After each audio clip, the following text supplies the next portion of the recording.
Bonsoir à tous, bienvenue dans votre émission La Réunion Léla. Comme ça a été annoncé, donc le déconfinement se met en place, même si le préfet a poussé un coup de gueule parce que à La Réunion il y a des comportements qui ne sont malheureusement qui ne facilitent pas ce déconfinement, mais reste que ce soit en métropole où il y a la pandémie est en train de se réduire. À La Réunion, on annonce des chiffres inverses, comme c'est à chaque fois quand en France ça va pas, quand en France métropolitaine ça va, ici ça va pas. Et là, c'est exactement le cas. Donc on va voir un petit peu nous comment on va continuer à accompagner un petit peu ce déconfinement et à dire aux gens les postures qu'il faudrait avoir ou éviter parce que ce ne sera pas simple, c'est un causement réunionnais.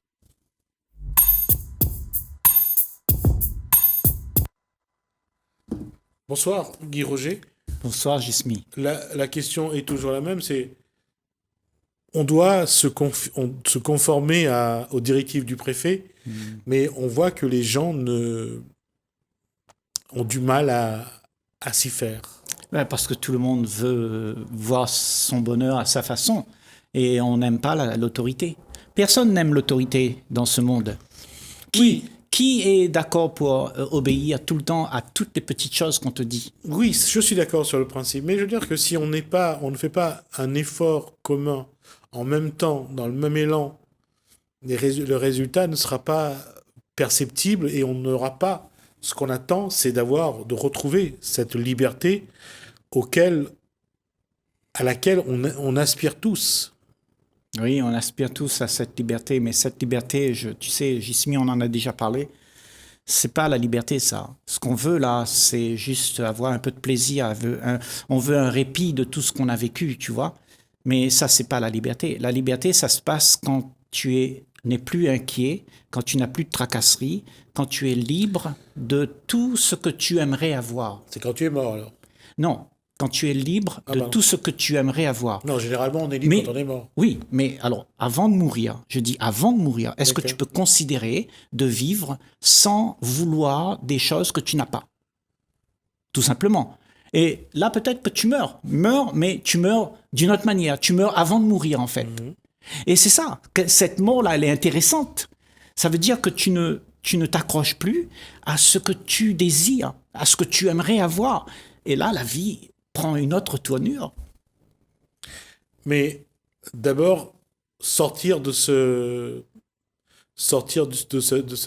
Covid, sortir de ce carcan sanitaire qui nous broie, qui augmente le stress, qui augmente les frustrations.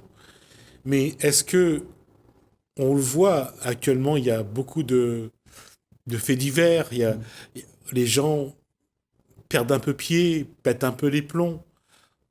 Au bout, on commence vraiment à en avoir marre. Mais comment trouver, j'allais dire, une bonne posture, une posture qui soit objective, qui permette de sortir de ce contexte sanitaire de la meilleure façon, avec un peu d'honneur, avec un peu de respect de soi-même et des autres? La question est une équation à beaucoup d'inconnus. La façon dont on voit les choses, Gismi, la plupart d'entre nous, on regarde la vie d'une certaine manière. Et en fait, ce qui nous embête, on veut l'éradiquer. OK? Et ce qui nous fait plaisir, eh bien, on veut l'accueillir. Mais la vie, elle est avec ce qu'il y a d'accueillant et aussi avec ce qu'il n'y a pas d'accueillant. Ça, c'est la vie. La vie, elle est comme ça. Il faut que tu acceptes ce qui existe. Mais si tu veux éradiquer tout ce que tu n'aimes pas, ben tu auras du mal. Parce que tu vas te donner beaucoup de problèmes, beaucoup d'anxiétude pour pouvoir sortir de quelque chose que tu es dedans. C'est la vie. Il faut vivre avec ça. Et alors, quand tu vis avec ça, tu le comprends mieux. Et alors là, peut-être que tu peux voir l'issue sans que tu te combattes pour sortir de ça. Mais nous, notre vie de tous les jours, de tout le temps, d'ailleurs depuis qu'on est né, on t'a appris, il faut faire ça, mais pas ça. Il faut vivre ça, mais pas ça. Donc, on vit ce qu'on nous dit de vivre, Et on croit que la vie, c'est ce qu'on vit. Mais la vie, c'est tout. Il y a le Covid, il faut le vivre. Qu'est-ce qu'on veut sortir de ça? Et si c'est là encore dans 2 ans, qu'est-ce qu'on va? On va faire quoi? On va se tuer? Moi, je dis, il faut vivre. Regarde ces choses-là comme appartenant déjà à la vie. C'est la vie, ça, qui a fait ça. La vie qu'on a, c'est ça. La vie que tu veux, elle n'existe pas. Et c'est pour ça, moi, je dis que quand tu cherches quelque chose qui n'existe pas, l'humanité va mal. L'humanité est dans l'espoir, dans l'illusion, dans plein de choses qu'on essaye de mettre en place, mais en fait, on attend que quelque chose viendra nous égayer. Alors, comment sortir du Covid, mais ne pas retomber dans un monde illusoire, comme tu dis? Alors, déjà, le Covid, c'est pas une illusion. Donc, restons dans le Covid. D'accord. Okay? Restons là où les choses se font. Notre esprit va nous emmener ailleurs pour nous dire « ça, je veux pas, mais ça, je veux ». Alors, méfie-toi, parce que ce que tu veux, c'est une idée que tu as dans la tête et que tu poursuis. Donc, vivre l'instant de maintenant, ça se fait à chaque instant de la vie. Et la vie, elle est tout ce qu'on a. Il y a le méchant, le gentil, le vilain, le laid, le beau, la maladie, la santé. Tout est là. C'est la vie. Mais tu veux diviser la vie et prendre ce que tu aimes avoir. Tu es en train de te leurrer. Ça n'existe pas. C'est seulement les fous qui font ça. Ceux qui cherchent de l'espoir, qui cherchent quelque chose pour faire vivre le centre d'intérêt que l'on a, d'être dans le bien-être. Ce bien-être que l'on cherche, c'est une illusion. Je veux juste dire qu'aujourd'hui, ce bien-être est peut-être une illusion pour Guy Roger, mais pour les autres, pour ceux qui le vivent comme ça, le fait d'avoir perdu ça, les a fait perdre pied. Oui. On regarde les gens actuellement, comme j'ai dit tout à l'heure, ils sont pas bien. Il y en a qui pètent les plombs, il y a ceux qui mettent fin à leur vie. Oui. Cette illusion-là, c'est quelque chose de concret. Oui, et c'est pour ça, et c'est peut-être pour ça, parce que dans cette illusion-là, ils ont tellement rêvé qu'ils sont obligés de comprendre qu'il n'y a rien, donc ils se tuent. Ils se suicident. Parce que nous avons tenu ça comme une réalité. Et c'est peut-être pour ça que nous sommes comme ça. Moi, je dis, arrêtons, allons regarder les choses telles qu'elles sont. Et là, peut-être que tu vas être objectif face à tout ce que tu vis. Mais ça va pas être une catastrophe. Pourtant, dans ce monde, tout ce qu'on vit devient une catastrophe parce qu'on le subit. Moi, je dis, vivons la vie sans la subir. Parce que quand tu subis, ça veut dire que tu n'es pas d'accord. Tu n'acceptes pas. Tu veux autre chose. Donc, ça t'impacte. Tu vois? Et si tu es impacté par la vie, ce que tu vas être à ce moment-là, tu vas être toutes les choses qui dérangent. Tu vois? Tes pensées, les histoires que tu te racontes. Et c'est ce que tu seras. Tu seras un paquet d'événements qui est attribué à ton bien-être. Et donc, tu vas te combattre tout ce qu'il y a pour pouvoir avoir un peu de répit à tout ça. Vivons l'instant qui se passe sans se poser de questions.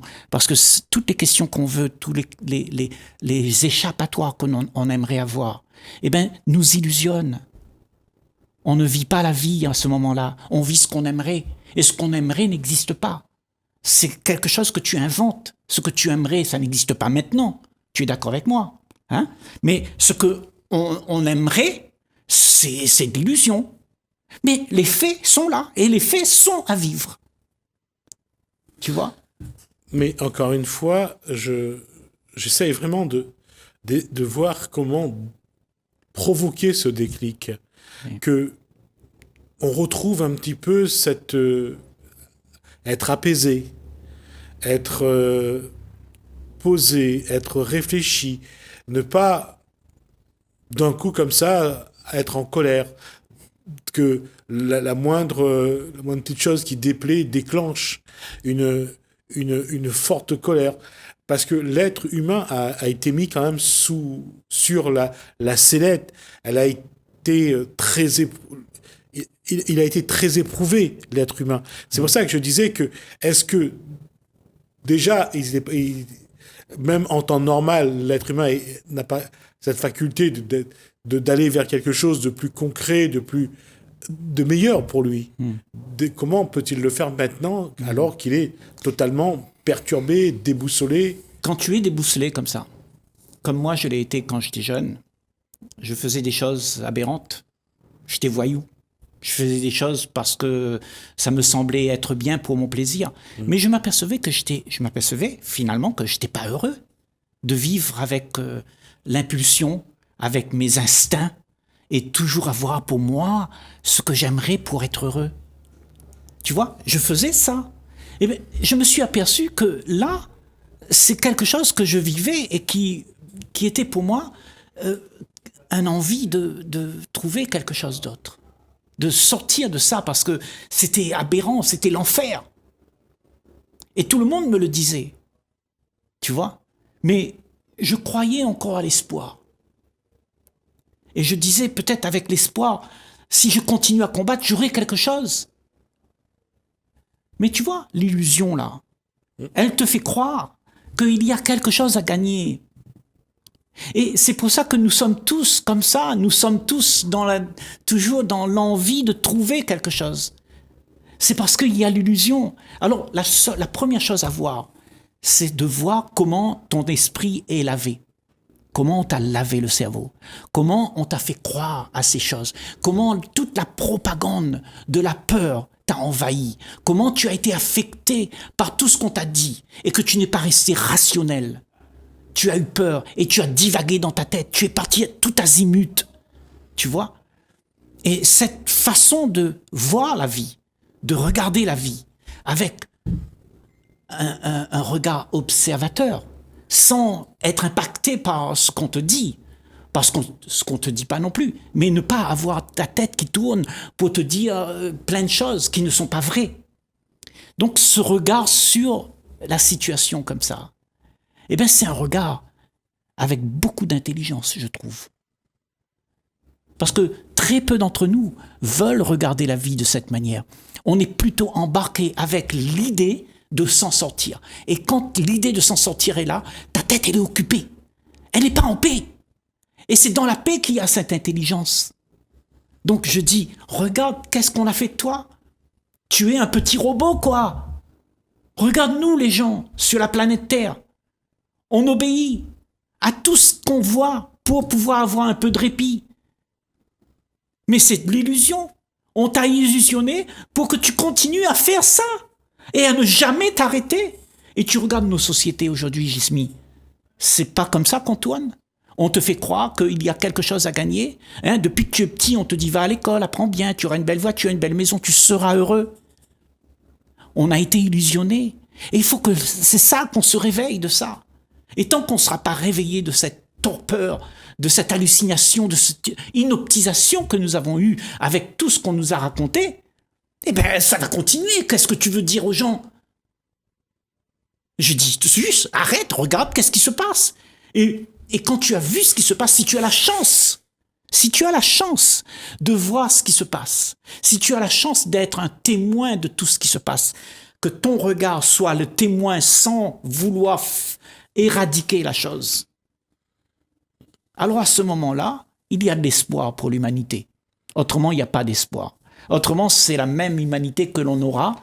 Depuis Jules César, c'est comme ça. Et ça perpétue dans le temps. Alors, est-ce qu'on pourra changer demain matin? Et c'est cette référence à l'histoire, justement, ça montre bien, et on ne cesse de répéter que finalement, on a vécu dans une forme de mensonge. Et ça. On a vécu en fonction des états d'âme des uns et des autres. On n'a pas cherché vraiment d'avoir des postures authentiques, honnêtes, sincères. C'est ça. Et cette tradition humaine n'a cessé de se répéter tout au long de l'histoire. C'est ça, ouais. Est-ce que aujourd'hui, ce monde qui se dit plus évolué, plus respectueux, peut changer la chose, alors qu'on voit que finalement, ce monde-là est encore plus malhonnête que le monde d'avant? Ouais, pour que ça change, Jismi, il faut que toi, tu changes. Mais pour que toi, tu changes, il faut que tu rentres dans ce monde malade sans que tu tombes malade. Tu vois, le problème, c'est que nous avons tous rentré dans ce monde et nous sommes tous tombés malades, nous sommes tous inoptisés, illusionnés par ce que la proposition est. Ça veut dire qu'on doit entrer dans ce monde malade en étant vacciné contre la connerie humaine. Exactement. Et comment on se vaccine de ça? Et c'est la question. Oui, alors tu vois... Mais ça veut dire qu'il n'existe aucun vaccin aujourd'hui qui va envoyer un médicament au cerveau pour vraiment qu'il soit imperméable à à tout ce qu'on sait faire de travers, quoi. Je doute de ça. Je crois qu'il y a. Il y a un quelque vaccin chose, bien sûr. Il y a, en fait, au fond de chacun d'entre nous, il y a, au-delà de toutes nos appréhensions, de toutes nos peurs, au-delà de tout ça, se trouve le vaccin. Parce que quand tu as compris que tout ça, c'est de l'illusion, cette propre compréhension, cette compréhension de voir que ça, c'est de l'illusion, ben, tu t'es vacciné. Ça veut dire que vous fabriquez vous-même votre propre vaccin en trouvant le bon chemin. En trouvant, c'est pas en trouvant, parce que le chemin, il n'y a pas besoin de le trouver, il est là le chemin. D'accord. Mais le chemin, il est... En choisissant le bon chemin. Voilà, et il est obstrué d'agrégats. Les agrégats de ce que nous avons vécu sont sur le chemin. Donc il faut qu'on se débarrasse de notre passé, de notre avenir, que l'on aimerait avoir.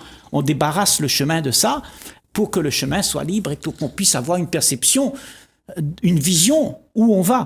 Et cette vision, c'est justement là où l'esprit est libéré. Parce que l'esprit n'est plus ankylosé dans plein d'histoires. Il n'est pas interféré.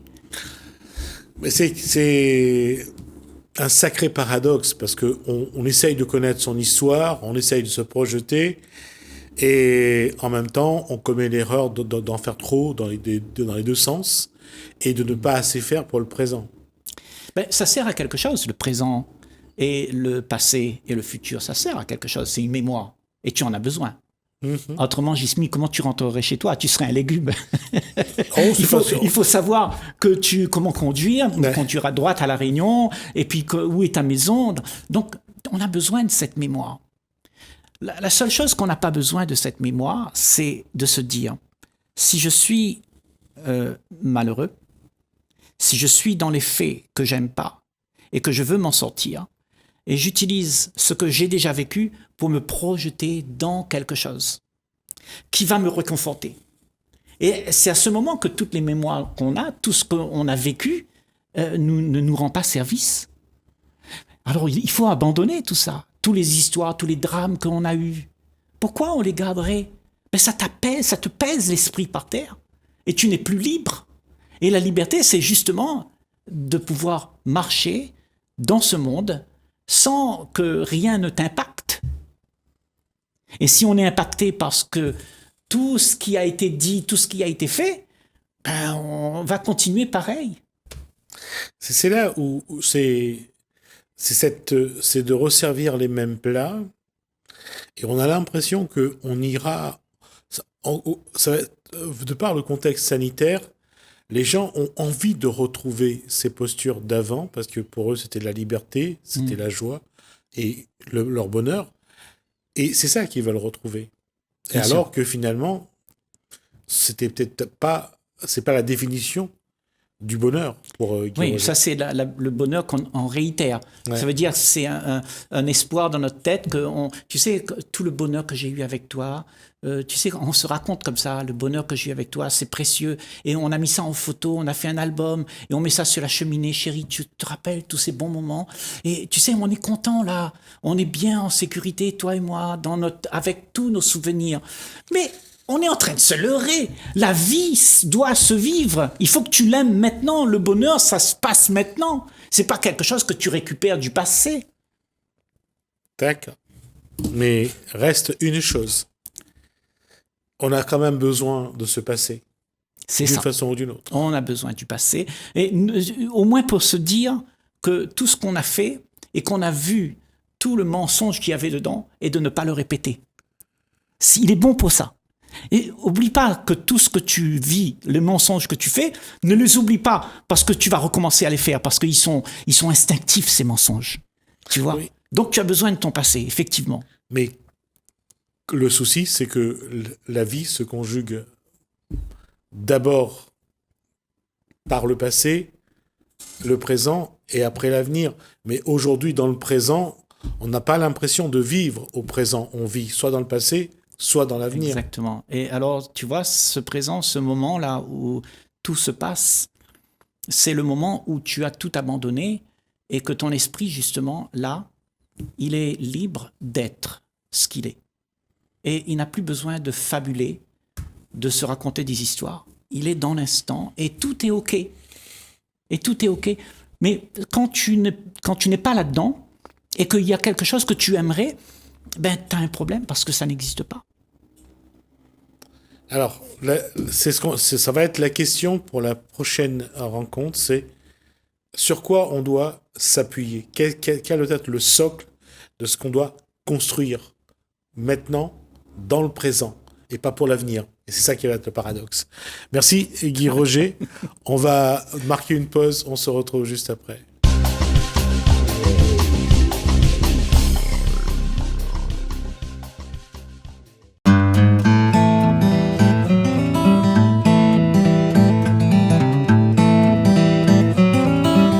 En quoi consiste ce métier ? Alors, le métier assistant de vie aux familles consiste à aider les personnes âgées, pour les personnes de handicap, et ça peut être aussi pour les jeunes aussi. On accompagne, fait le ménage, le repas, le nettoyage et aussi pour les démarches administratives. Est-ce que vous pouvez me raconter c'est quoi une de vos journées, par exemple ? Déjà, pour une journée, au début de la matinée, partir chez une bénéficiaire, faire le nettoyage, demander si la personne va bien, si elle a pris ses médicaments, donner un café, et ensuite faire que le nettoyage, c'est-à-dire faire la cuisine, le repas, les toilettes, la salle de bain et la maison. Et ensuite, quand c'est terminé, on accompagne la personne jusqu'à que l'heure se termine de service, l'intervention. Et on reste avec la personne jusqu'à l'heure pour repartir chez une autre bénéficiaire. Combien de bénéficiaires vous pouvez faire par jour ? Ça dépend. Le temps d'heure, il y a un chef de secteur qui positionne les gens, les travailleurs sur les bénéficiaires. Et ça peut dépendre, avoir à 4-5 personnes par jour. Certains, on a un peu plus, voire 6 personnes par jour. Quels sont pour vous les moments les plus importants de fonction ? Alors, les moments les plus importants, c'est quand on arrive chez les personnes, voir si les personnes vont bien, si elles ont passé une bonne nuit et si la personne se porte bien. À votre avis, quels sont les moments les plus importants de votre métier pour justement accompagner ces personnes-là ? Les moments les plus importants, c'est déjà, moi, c'est plutôt pour mon état moi-même. C'est-à-dire déjà être bien pour pouvoir amener une bonne compagnie à la personne, parce que les personnes sont souvent en mal en point. Et pour moi, le moment le plus important, c'est l'arrivée dès le matin. Être bien, souriant, motivé pour pouvoir amener une bonne compagnie à ces personnes-là. Et ces personnes-là, il y a ou quoi quand ils vont arriver ? Certains sont avec leurs humeurs, il y a beaucoup d'humeurs différentes par jour. Et il y en a qui sont contents de voir, comme ils sont tout seuls. Et voilà, on est comme une famille aussi pour eux. Voilà. Et quels sont les mots qu'il faut dire quand on arrive chez la personne ? Les mots les plus importants, bonjour monsieur, bonjour madame, comment allez-vous ? Voilà. Et dans quel état d'esprit on doit être pour bien faire ce métier ? Comme je vous ai dit tout à l'heure, il faut être bien, c'est-à-dire souriant, bien, avec une bonne motivation. dynamique parce qu'il y a du travail à faire quand même, c'est pas évident. Voilà. Et quoi ou là encore envie d'apprendre pour que votre métier soit encore plus performant, plus efficace? Pour moi, c'est plutôt l'expérience, c'est avec le temps, parce que pour moi, pour l'instant, on peut faire tout ce qu'on a à faire. Et avec l'expérience, ça sera encore mieux, c'est-à-dire les devoirs accomplis sera mieux, bien présenté et plus efficace. À votre avis, aujourd'hui, vous trouvez que le Réunionnais il oublie un peu trop vite son bon gramoun? Après, c'est pas la critique, parce que chaque famille est différente. Moi, je pense que, moi personnellement, quand on a commencé le métier, je vois que l'importance avec les personnes âgées de la famille et même dans l'entourage est important quand même, parce que ces personnes-là ont besoin de l'aide. Et il est important de ne pas oublier, même si on ne fait pas beaucoup, au moins prendre des nouvelles et rendre quand même notre service. On trouve que la jeune génération il oublie trop vite que lui aussi ça vieillir? Voilà, c'est ça. La jeune génération a tendance à faire notre vie, chacun pour soi. Et il oublie que un jour, nous tous, on sera vieux. Et voilà, ce sera difficile pour nous. On aura des jeunes, ils vont regarder à nous, ça va tourner notre tête. Et ça sera vilain. Ouais. Quoi vous ressent aujourd'hui dans ce métier que vous faites? Quoi vous sent que vous apporte aux personnes âgées? Déjà, il m'apporte mon soutien, il m'apporte mon aide. Et aussi, il m'apporte de la joie aussi pour ces personnes-là. Parce que ça a une tristesse en eux, que certains ils montent et certains ne montent pas. Mais on voit, selon le mode de vie, on remarque. Alors, ça dernière question, si vous avez un message à tout le monde dans votre façon de regarder des personnes âgées, quoi vous pourriez dire pour que vous soyez un peu plus bienveillant? Alors, moi, si j'ai un message à faire passer, c'est pour tous les jeunes, que ce soit les jeunes ou vieux, fais un compte avec votre famille et lâche pas. Même si ils n'ont pas de temps, de travail, tout ça, votre famille, les personnes âgées, ont besoin de nous. Ils ne peuvent pas faire ce que ils ont à faire. Et du coup, ça a besoin de nous, un soutien, que ce soit moral ou psychologique, et même dans les démarches, tout ça, on a besoin de nous. Et porte plus attention à ces gens-là. Et il n'y a pas que des vieux aussi, il y a des jeunes aussi. Ils sont handicapés, tout ça. Ils ont besoin de l'aide et personne ne fait pas un compte exact. Et ça a besoin de nous. Donc moi, le message que je fais passer, c'est oublie pas la famille et les amis, même les entourages, n'oublie pas.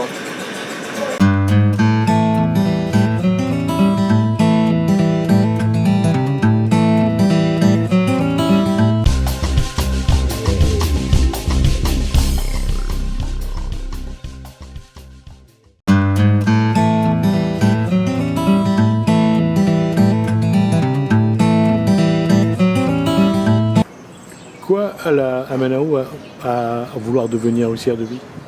C'est quand on m'arrête de travailler dans le commerce.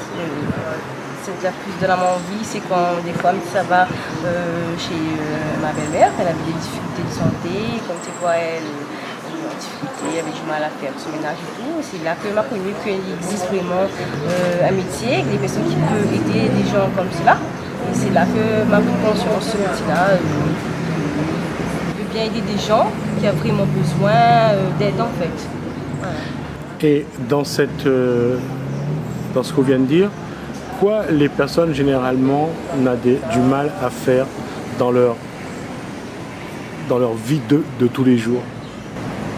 Pour moi, c'est plus faire le ménage, faire à manger. C'est des gens que, par exemple, comme les personnes, ils ont fait d'autonomie. Déjà, pour lever des fois, c'est ce qui n'est pas levé. Et nous, on est là pour aller à notre lit, pour amener les autres dans notre cuisine, pour faire manger, quand ils ne trouvent pas. Nous, on est là pour les aider, en fait. C'est ça, aider les personnes.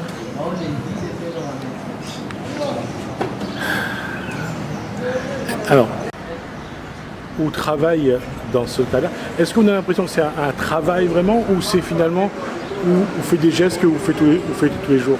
Ou pour la famille? C'est vrai, il nous fait des gestes que nous fait tous les jours. Il nous fait des gestes tous les jours que nous fait chez moi. Mais après, chacun a sa façon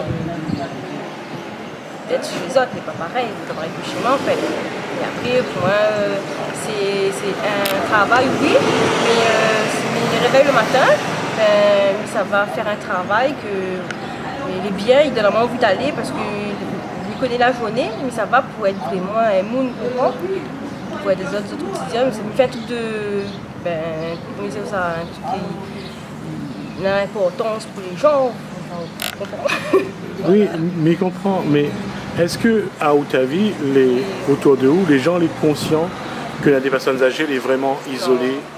Là, elle n'est pas vraiment conscient. Pas du tout conscient. Parce que dans le chemin, quand des fois, pour voir des personnes en difficulté, même handicapées, on a du mal à passer, isolées tout seul, la personne va nier des autres, comprend. Et ça, c'est vraiment dommage. Elle n'est pas conscient vraiment. Vous essayez de sensibiliser un petit peu, de mobiliser un petit peu autour de vous, des gens que vous connaissez, des autres comme ça, aller voir d'autres grands mondes, aller causer d'autres. Oui, parce que c'est très important, parce que si ce n'était pas autres, nous n'est pas là. C'est les autres qui ont fait grandir à nous, c'est tout ce que nous connaissons, c'est pour nous, c'est les vieux personnes qui sont là pour nous, c'est notre maman, notre grand-père, notre grand-mère, et si nous avons fait qui manger, nous n'avons pas gagné ça tout seul, c'est pas là pour la nous fait qui manger, c'est pas là pour la couche comme il dit quand tu es petit, mais là maintenant c'est nous tout des autres, parce que nous avons besoin. Et ce message-là, il est facile à faire passer ou pas? Très difficile à faire passer. Pour moi, personnellement, c'est très difficile parce que quand ça va chez des gens, après, comme aujourd'hui, on n'a pas su prospecter dans le chemin des bases de prospectus, mais il y a des gens qui ne connaissent pas vraiment que il y a des gens esprit pour être d'azote, tout ça. Et quoi à votre avis, il faudrait faire pour que les gens les un peu plus au courant, les plus au courant que vous allez là, vous allez prêt à être d'azote? Il y a plus de pubs peut-être, aussi passer à la télé, en ce moment c'est télé, internet, donc je pense qu'il faudra faire plus de pubs à la télé pour montrer qu'il existe ce métier-là, parce qu'il est très important, il faut aider les plus vieux, les personnes âgées, il est très important. Je pense qu'il faut faire plus de pubs, passer à la radio et aussi à la télé, plus à télé, internet, Facebook. En ce moment c'est que ça, internet, c'est le réseau en fait. Voilà.